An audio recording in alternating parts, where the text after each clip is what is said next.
تو فرمایا قل، آپ کہہ دیجئے ان کنتم تحبون اللہ، اگر تم اللہ سے محبت کرتے ہو فاتبعونی، تو کیا کرو؟ میری اتباع کرو۔ پھر کیا ہوگا؟ یحببکم اللہ، پھر اللہ تم سے محبت کرے گا۔ اور اللہ کے محبت کرنے کا کیا مطلب؟ وَيَغْفِرْ لَكُمْ ذُنُوبَكُمْ، وہ تمہارے لیے تمہارے گناہوں کو معاف کر دے گا۔ وَاللَّهُ غَفُورٌ الرحیم، اور اللہ بہت معاف کرنے والا، بڑا مہربان۔ گویا کہ قریش ہوں، قریش مکہ، مشرکین، یہود ہوں یا عیسائی ہوں، اللہ کی محبت کے دعوے دار سب تھے۔ تو اس آیت میں اللہ تعالیٰ نے ایک طریقہ کار تعلیم فرما دیا کہ اللہ سے اگر محبت کے تم دعوے دار ہو تو اس کا یہ راستہ ہے کہ جناب رسول اللہ صلی اللہ علیہ وسلم کی اتباع کرو۔ گویا کہ نبی کریم صلی اللہ علیہ وسلم کی اتباع کے بغیر اللہ جل جلالہ کے ساتھ محبت کا دعویٰ ایک جھوٹا دعویٰ ہے، اور ایسا کرنے والے، ایسے دعوے کرنے والے کو تسلیم نہیں کیا جائے گا۔ اس کا دعویٰ مردود ہے، اس کا دعویٰ قابل سماعت ہی نہیں ہے۔ جو اللہ سے تو محبت کرنے کا دعوے دار ہے لیکن جناب رسول اللہ صلی اللہ علیہ وسلم کی اطاعت کرنے کے لیے تیار نہیں ہے۔ محبت کا مطلب یہ ہوتا ہے کہ کسی کی طرف آپ کا قلبی رجحان ہو جائے، کسی کی طرف آپ کا قلبی میلان ہو جائے، یہاں سے محبت کا آغاز ہوتا ہے۔ اور میلان جب آہستہ آہستہ بڑھتا جاتا ہے تو پھر وہ وقت آتا ہے جب انسان کو محبوب کے سوا کچھ نظر نہیں آتا، اسے صرف اپنے محبوب کی ذات نظر آتی ہے، ارد گرد کی طرف اس کی توجہ نہیں ہوتی۔ چنانچہ عربی زبان کا مشہور مقولہ ہے العشق فی القلوب تحرق ما سوى المحبوب، کہ دلوں میں جو عشق ہوتا ہے وہ محبوب کے سوا ہر چیز کو جلا کر راکھ کر دیتا ہے،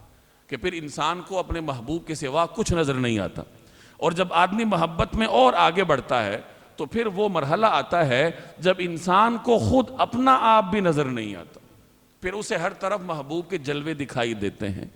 تو اللہ جل جلالہ کے ساتھ محبت کا مطلب یہ ہے کہ انسان اپنے آپ کو اللہ جل جلالہ کی ذات میں فنا کر دے، انسان اپنے آپ کو جناب رسول اللہ صلی اللہ علیہ وسلم کی ذات میں فنا کر دے کہ وہ صرف اور صرف رسول اللہ صلی اللہ علیہ وسلم کے طریقہ کار پر اپنی توجہ مرکوز رکھے۔ علماء فرماتے ہیں کہ نبی کریم صلی اللہ علیہ وسلم کی محبت کا مطلب آپ صلی اللہ علیہ وسلم کی اتباع ہے،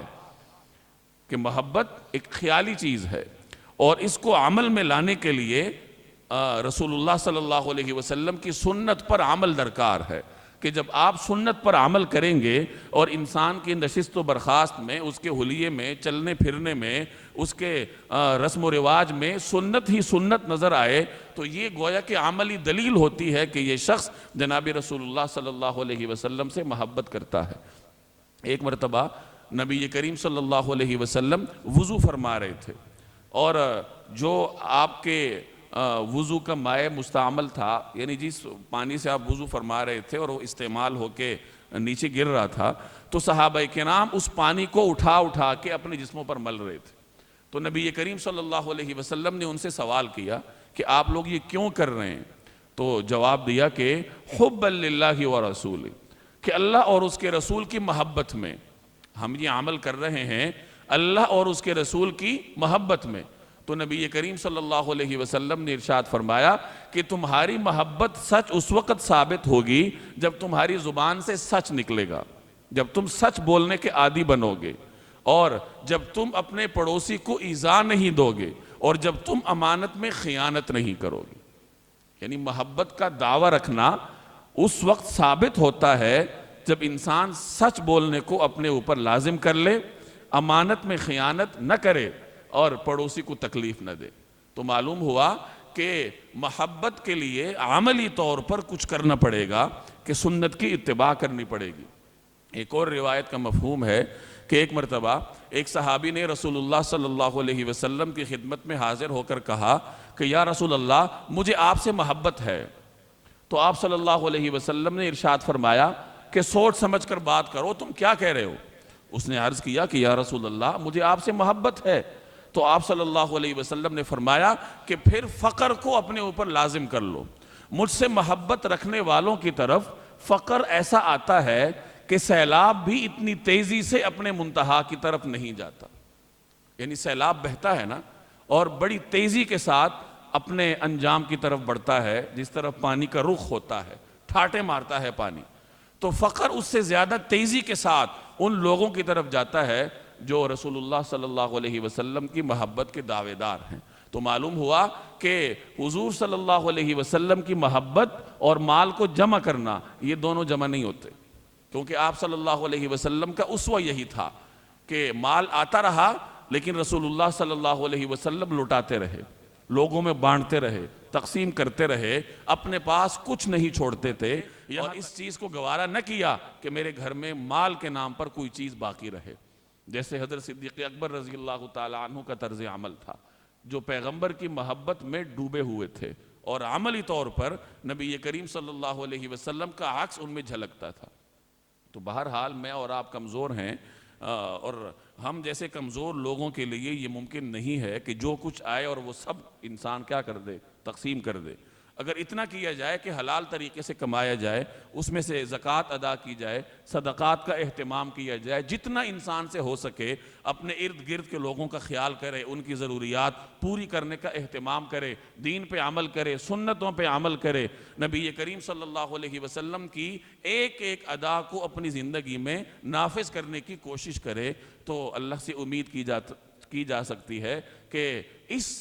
طرز عمل یا بس اتنی سی جد و جہد پر مجھے اور آپ کو نبی کریم صلی اللہ علیہ وسلم کے محبین میں شمار کر لے گا، ہماری طبعی کمزوریوں کے پیش نظر۔ لیکن کم از کم انسان سنت پر عمل کرنے کا آغاز تو کرے، اپنے حلیے سے آغاز کرے، لباس سے آغاز کرے، اٹھنے بیٹھنے سے آغاز کرے، اپنے رویے میں تبدیلی لائے، لوگوں کے ساتھ لین دین، لوگوں کے ساتھ برتاؤ، گفتگو اسی طریقے سے کرے جیسے جناب رسول اللہ صلی اللہ علیہ وسلم کے اسوہ حسنہ میں ہمیں ملتا ہے۔ تو یہ محبت کا تصور ہے کہ اللہ جل جلالہ اور رسول اللہ صلی اللہ علیہ وسلم کے ساتھ محبت اس طریقے سے ہو کہ نبی کریم صلی اللہ علیہ وسلم کی سنت پر عمل ہو، آپ کی اتباع ہو۔ یہ بندے کی طرف سے محبت ہے۔ اور اللہ کی طرف سے محبت کیا ہے؟ اللہ کی طرف سے محبت کرنے کا مطلب یہ ہے کہ اللہ تعالیٰ اس بندے کو اپنے رحمت کے دائرے میں لے لیتا ہے،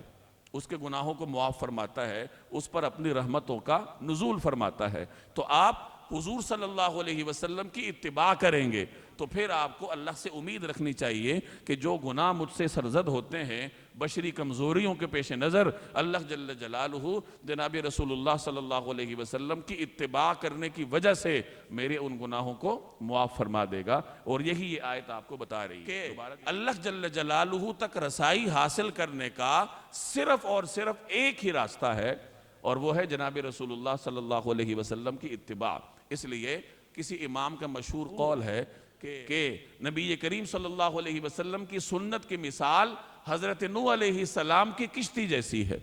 نوح علیہ السلام کے دور میں ہر وہ شخص کامیاب ہوا جو ان کی کشتی میں سوار ہوا، اور ہر وہ شخص غرق ہوا جو ان کی کشتی سے رہ گیا۔